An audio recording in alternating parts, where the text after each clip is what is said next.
প্রিয় জুনিয়র্স, আশা করি আল্লাহর রহমতে সবাই ভালো আছো। আজকে তোমাদের সাথে রসায়ন প্রথম পত্রের গুণগত রসায়ন অধ্যায়ের কোয়ান্টাম সংখ্যা টপিকটা নিয়ে বিস্তারিত আলোচনা করব। চলো শুরু করা যাক। কোয়ান্টাম সংখ্যা। কোয়ান্টাম সংখ্যা বলতে কি বোঝায়? কোয়ান্টাম বলবিদ্যা অনুসারে যে পরমাণু ইলেকট্রন আছে তাদের নির্দিষ্ট শক্তি স্তর বা অরবিট বা কক্ষপথ, তাদের আকার, তাদের আকৃতি, ত্রিমাত্রিক দিকবিন্যাস বা ইলেকট্রনের যেসব ঘূর্ণন আছে এসব প্রকাশ করার জন্য চারটা রাশি আছে, তাদেরকে একত্রে বলে কোয়ান্টাম সংখ্যা। তাহলে কোয়ান্টাম সংখ্যায় রাশি কয়টা আছে? চারটা। কি কি রাশি দেখো তো?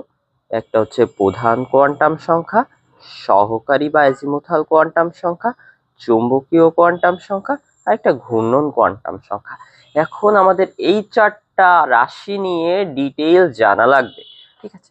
প্রধান কোয়ান্টাম সংখ্যাকে কি দ্বারা প্রকাশ করা হয়? প্রধান কোয়ান্টাম সংখ্যাকে এন দ্বারা প্রকাশ করা হয়। প্রধান কোয়ান্টাম সংখ্যা কে আবিষ্কার করেছে? বিজ্ঞানী বোর প্রধান কোয়ান্টাম সংখ্যা আবিষ্কার করেছে। এই প্রধান কোয়ান্টাম সংখ্যা কি প্রকাশ করে দেখো? অরবিট বা শক্তি স্তর, তাতে আকার প্রকাশ করে। এখন অনেক সময় আকার না দিয়ে ইংলিশ টার্মটা দিয়ে দেয়, কি ইংলিশ আকারের কি সাইজ। সো প্রধান কোয়ান্টাম সংখ্যা যদি বলে কি প্রকাশ করে, প্রধান শক্তি স্তর বা অরবিট এদের আকার বা সাইজ প্রকাশ করে। আর এটা দ্বারা কি ব্যাখ্যা করা যায়? প্রধান বর্ণালী রেখা ব্যাখ্যা করা যায়, বিশেষ করে হাইড্রোজেনের ক্ষেত্রে। শেষ। প্রধান কোয়ান্টাম সংখ্যাকে এই কয়টা জিনিস পড়তে পারে। সহকারী বা অ্যাজিমুথাল কোয়ান্টাম সংখ্যা, এটা কি দ্বারা প্রকাশ করা? এল দ্বারা প্রকাশ করা হয়। দন্তর সাথে সহকারী, সেখান থেকে মনে রাখতে পারো সমরফিল্ডের আবিষ্কারক। এটা উপশক্তি স্তরের আকৃতি, আকৃতির ইংলিশ টার্ম কি? শেপ প্রকাশ করে। সো এটা কিন্তু খুবই গুরুত্বপূর্ণ, কোনো জিনিস পড়তে গেলে ইংলিশ টার্মটাও দেখে নিবা, ঠিক আছে? আচ্ছা, এটা কি ব্যাখ্যা করে? বর্ণালীতে সূক্ষ্মরেখার উৎপত্তি বোঝাতে। আমি কেন উৎপত্তিতে জোর দিলাম পরে আসছি, ঠিক আছে? তাহলে কি বর্ণালীতে সূক্ষ্মরেখার উৎপত্তি বোঝাতে সহকারী বা অ্যাজিমুথাল কোয়ান্টাম সংখ্যা ব্যবহৃত হয়। চৌম্বকীয় কোয়ান্টাম সংখ্যা এন দ্বারা প্রকাশ করা হয়। এটার আবিষ্কারক হচ্ছে জিম্যান, এবং এটা দ্বারা অরবিটালের সংখ্যা ও ত্রিমাত্রিক দিকবিন্যাস প্রকাশ করে। এটা দ্বারা চৌম্বক ক্ষেত্রের বর্ণালীর চুম্বক রেখার বিভক্তির কারণ ব্যাখ্যা করে। এর আগে ছিল সহকারী কোয়ান্টাম সংখ্যা সূক্ষ্মরেখার উৎপত্তি ব্যাখ্যা করছিল, এটা সূক্ষ্মরেখার বিভক্তির কারণ ব্যাখ্যা করছে। আর এইটাকে বলছে জিম্যান ইফেক্ট, ঠিক আছে? এই কারণে, কারণ জিম্যান এটা আবিষ্কার করেছে, তাই এটাকে বলে জিম্যান ইফেক্ট। শেষ। এরপর ঘূর্ণন কোয়ান্টাম সংখ্যা হচ্ছে যে স্পিন কোয়ান্টাম সংখ্যা, সেহেতু একে এস দ্বারা প্রকাশ করে। এস এর মান প্লাস হাফ মাইনাস হাফ হতে পারে, ঠিক আছে? এটার আবিষ্কারক হচ্ছে উলেনবেক আর গোল্ড স্মিথ। সো এটা জানবা, উলেনবেক গোল্ড স্মিথ। এটা কি প্রকাশ করে? ইলেকট্রনের ঘূর্ণন ও চুম্বক ধর্ম প্রকাশ করে। তাহলে যদি বলে চুম্বক ধর্ম ব্যাখ্যা করা যায় কোনটা দ্বারা? ঘূর্ণন কোয়ান্টাম সংখ্যা দ্বারা। ক্লিয়ার? শেষ। এরপরে এই যে তোমরা শকটা দেখছো, এটা মাস্ট, কাদের জন্য মাস্ট? এইচএসসি স্টুডেন্ট যারা সিকিউ দিবে, সৃজনশীল লিখবে, তাদের কিন্তু এভাবে শক করে লিখতে হয়। তো যদি পড়ে যে প্রধান কোয়ান্টাম সংখ্যা আছে, প্রধান শক্তি স্তর 3, তৃতীয় প্রধান শক্তি স্তরের ক্ষেত্রে প্রধান কোয়ান্টাম সংখ্যা, প্রধান কোয়ান্টাম সংখ্যা, সহকারী কোয়ান্টাম সংখ্যা, চুম্বকীয় কোয়ান্টাম সংখ্যা, অরবিটাল সংখ্যা, মোট ইলেকট্রন সংখ্যা নির্ণয় করো। সো এভাবে শক করে যদি দাও তাহলে আলটিমেটলি ফুল মার্ক চলে আসে। চলো আমরা এই শকটা তোমাদের বুঝিয়ে দিই। দেখো, প্রধান কোয়ান্টাম সংখ্যা কি কি হতে পারে? কে, এল, এম, এন। কে মানে হচ্ছে এন ইকুয়াল টু যদি 1 হয় সেক্ষেত্রে আমরা তাকে বলি কে, n ইকুয়াল টু 2 হলে তাকে বলি এল, n ইকুয়াল টু 3 হলে তাকে বলি এম, এবং n ইকুয়াল টু 4 হলে তাকে বলি এন। এখন কে মানে n ইকুয়াল টু 1 হলে তাকে বলি কে, ঠিক আছে? তাহলে কি হবে? n ইকুয়াল টু 1 হলে আমরা জানি সহকারী কোয়ান্টাম সংখ্যা এল দ্বারা প্রকাশ করি। এল এর মান কত থেকে কত হতে পারে? 0 থেকে n-1 পর্যন্ত। তাহলে n এর মান 1 বসো, 1-1, তাহলে কি হবে? 0। তাহলে 0 থেকে 0, তাহলে এল এর মান কত? 0। সেই ক্ষেত্রে এল 0 মানে এস, এটা জানো, ঠিক আছে? তাহলে এল 0, তাহলে এটা হয়ে গেল সহকারী। তাহলে চুম্বকীয় কোয়ান্টাম সংখ্যা কি হবে বলেছি? 0 থেকে প্লাস এল থেকে মাইনাস এল পর্যন্ত, প্লাস এল থেকে মাইনাস এল পর্যন্ত। তাহলে প্লাস 0, এল এর মান তো 0, প্লাস 0 থেকে মাইনাস 0, সেই 0ই তো হচ্ছে। তাহলে এম ইকুয়াল টু 0, এম এর মান কয়টা? একটাই তো মান, 0। তাহলে অরবিটাল সংখ্যা হচ্ছে চুম্বকীয় কোয়ান্টাম সংখ্যা যে কয়টা হয় সেটা অরবিটাল সংখ্যা প্রকাশ করে। এম ইকুয়াল টু যেহেতু 0, অরবিটাল সংখ্যা 1। আর ইলেকট্রন সংখ্যা হচ্ছে অরবিটাল সংখ্যা দ্বিগুণ, তার মানে অরবিটাল সংখ্যার সাথে 2 গুণ করলে ইলেকট্রন সংখ্যা, তাহলে 1 এর সাথে 2 গুণ করে দাও, ইলেকট্রন সংখ্যা 2। তাহলে যেহেতু এখানে একটাই আসছে তাই এখানে মোট ইলেকট্রন সংখ্যা 2। তাহলে প্রধান শক্তি স্তরে ইলেকট্রন সংখ্যা কয়টা? 2টা। তারপর দ্বিতীয় শক্তি স্তর থেকে প্রকাশ করা এল দ্বারা, এখানে এল এর মান কত হবে? 0 থেকে n-1 পর্যন্ত 2, তাহলে 2 - 1 তাহলে 1, তাহলে 0 আর 1, তাহলে 0 থেকে 1 পর্যন্ত, তাহলে 0 আর 1ই আছে না, এই 0 আর 1, ঠিক আছে। এখন এটা দ্বারা কি বোঝায়? 0 দ্বারা s বোঝায় এল এর মান, 1 দ্বারা p বোঝায়, এটা একটু জানবে, ঠিক আছে। আচ্ছা, এখন 0 হইলে কত হবে? m = 0, ঠিক আছে। আর 1 হলে কি হবে? 1 বসাও, এই যে +1 থেকে -1, তাহলে +1 থেকে +1, 0 -1, সেই যে +1 0 -1, কয়টা মান? 3টা, তাহলে এই যে 3, 3 এর সাথে আমি বলেছি 2 গুণ করতে হবে, 6, আর এখানে তো 1 ছিল, 1 এর সাথে 2 গুণ করে 2, তাহলে এই 6 আর 2 মিলে কত হয়? 8, তাহলে দ্বিতীয় প্রধান শক্তি স্তরে 8টা। এভাবেই তৃতীয় স্তর হবে। চতুর্থ স্তরটা আমি বুঝিয়ে দিই। n = 4 হলে কি হবে? 4 মানে 4 - 1 3, তাহলে 0 থেকে 3 পর্যন্ত কত? 0 1 2 3, এই যে 0 1 2 3, 0 এর জন্য m = 0, 1 এর জন্য +1, 0 -1, 2 এর জন্য 2 বসাও, +2 থেকে -2 পর্যন্ত কি কি আছে? +2 +1 0 -1 -2, সো সেই মানগুলো বসিয়েছে। 3 বসালো সেম ক্ষেত্রে, 3 এর ক্ষেত্রে 7, 7 এর সাথে 2 গুণ করলে সেটা ইলেকট্রন সংখ্যা, 5 এর সাথে 2 গুণ করলে সেটা ইলেকট্রন সংখ্যা, এই অরবিটের সাথে অরবিটাল সংখ্যার সাথে 2 গুণ করলে সেটা ইলেকট্রন সংখ্যা। এখন এগুলো সব যোগ করে কত? 32। যদি বলে n প্রধান চতুর্থ শক্তি স্তর বা n প্রধান শক্তি স্তরে মোট ইলেকট্রন সংখ্যা নির্ণয় করো, সিকিউতে পড়তে পারে, সেক্ষেত্রে তোমরা এভাবে করবা। এটা করলে আলটিমেটলি, এই ছকটা করলে আলটিমেটলি সব হয়ে যায়, ঠিক আছে। আচ্ছা, এরপরে আসো প্রধান শক্তি স্তর আর উপশক্তি স্তর। এখানে একটু প্রবলেম হয়, তোমাদের বলে দিই। প্রধান শক্তি স্তরের অরবিটাল সংখ্যা মনে রাখবা, সূত্র n²। কি সূত্র? n²। n এর মান কি? n হচ্ছে প্রধান শক্তি স্তর, তাহলে n, ঠিক আছে। যদি এখানে হয়তো যে প্রথম শক্তি স্তরে n = 1, তাহলে প্রথম শক্তি স্তরে অরবিটাল সংখ্যা কত? তাহলে n², 1², তাহলে অরবিটাল সংখ্যা 1, আর হচ্ছে বলেছি যে ইলেকট্রন সংখ্যা কত? 2n², তাহলে এর সাথে যদি 2 গুণ করে দেয়, 2 × 1, তাহলে 2, এটা হচ্ছে ইলেকট্রন সংখ্যা, ঠিক আছে। আর ওটা ছিল অরবিটাল সংখ্যা। সো এই দেখো, এই ক্ষেত্রে ছিল এই যে প্রথম শক্তি স্তরে অরবিটাল সংখ্যা 1, ইলেকট্রন সংখ্যা 2, সূত্রের সাথে মিলছে? আশা করি এই সূত্রের সাথে পুরোটা মিলে যাবে। উপশক্তি স্তরে অরবিটাল সংখ্যা আর ইলেকট্রন সংখ্যা এটাও জানা লাগে। আমরা অরবিটাল সংখ্যার সূত্র জানবো 2l + 1, যেখানে l হচ্ছে সহকারী কোয়ান্টাম সংখ্যা। এখন ওই যে বলছিলাম তোমাকে মুখস্থ করতে, s এর মান l এর ক্ষেত্রে 0, p এর মান s এর ক্ষেত্রে 1, d এর মান l এর ক্ষেত্রে 2, আর f এর মান l এর ক্ষেত্রে 3, এটা জানবা, l এর মান এগুলা। সো এটা যদি জানো, সেই ক্ষেত্রে বলবে যে s উপশক্তি স্তরে অরবিটাল সংখ্যা কত?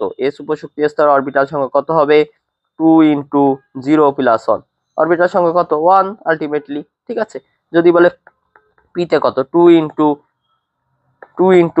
+ 1, তাহলে 3, p তে হচ্ছে যে 3, উপশক্তি স্তর অরবিটাল সংখ্যা, ঠিক আছে। এভাবে df হবে, ঠিক আছে। ইলেকট্রন সংখ্যা আমি বলেছি এই জাস্ট অরবিটাল সংখ্যার সাথে 2 গুণ করলে ইলেকট্রন সংখ্যা। তাহলে এখানে যদি p এর ক্ষেত্রে হয়, p এর ক্ষেত্রে অরবিটাল সংখ্যা 3, তাহলে ইলেকট্রন সংখ্যা কত হবে? 6, ক্লিয়ার? এভাবে হবে, ঠিক আছে।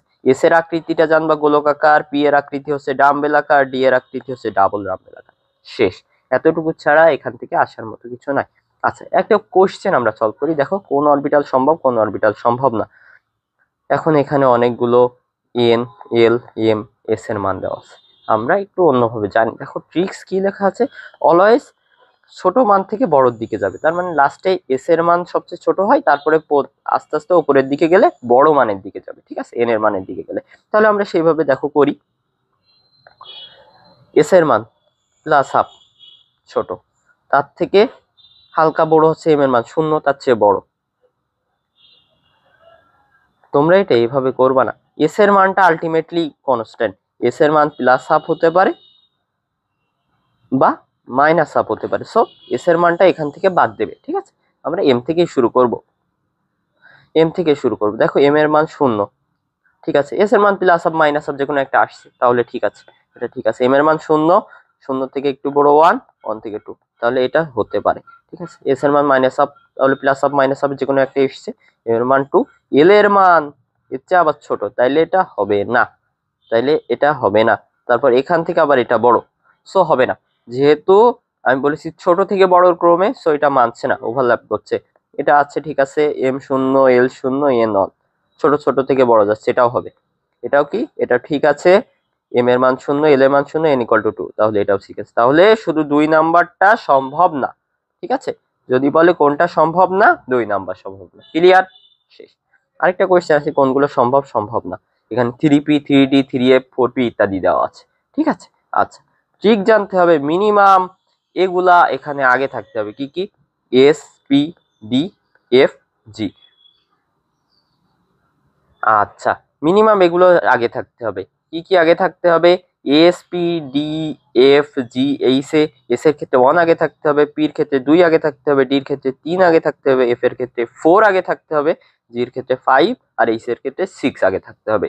সো যদি দেখো আমরা একটা দেখি, 3p, পি এর ক্ষেত্রে কত আগে আছে? 3 আগে আছে। বলেছি মিনিমাম পি এর ক্ষেত্রে 2 আগে থাকতে হবে, তাহলে এটা সম্ভব। ক্লিয়ার? 3d, ডি এর ক্ষেত্রে কত আগে থাকতে হবে? মিনিমাম 3 আগে থাকতে হবে, তাহলে এটাও সম্ভব, ঠিক আছে। এফ, 4f, 4f এর ক্ষেত্রে বলেছি এফ এর ক্ষেত্রে মিনিমাম 4 আগে থাকতে হবে, তাহলে 4f হবে। শেষ।